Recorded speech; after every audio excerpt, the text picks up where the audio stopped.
जाउँछ हो यो लाइफमा त किनभने दिनभर हाँस्दै खेल्दै मान्छेहरूसित गफ गर्दै फोटो खिच्ने हो दिक्क लाग्दैन फेरि यस्तो वातावरणमा रानी चुला यत्तिकै भने हो त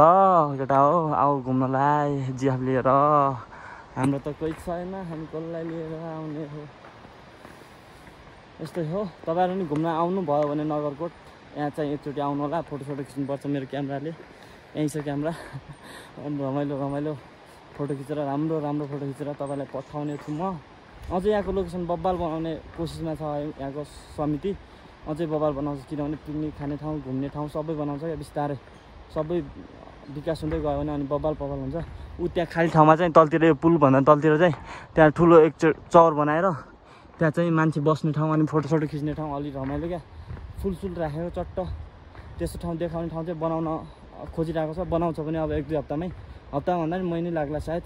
किनभने नेपाल सरकारको काम हो ल्याङ गरिहाल्छ नि एउटा टोयलेट बनाउने कति टाइम लाग्छ बनाउँछ बिस्तारै लु ए यत्रो बोका ए बोको लु त बोकालाई लिएर जाम ल अब चाहिँ मान्छे फोटो खिच्न आउँदैछ मैले चाहिँ बोकालाई देखाइसकेँ केटा हो बोका ऊ जानै मानिरहेको छैन बोका दाइ चाहिँ लिएर जानै हुनुहुन्छ अब बोकालाई लिएर जानुहुन्छ अनि चट्ट मजा आउँछ ल म ऊ त्यो दिदीको भिडियो खिच्छु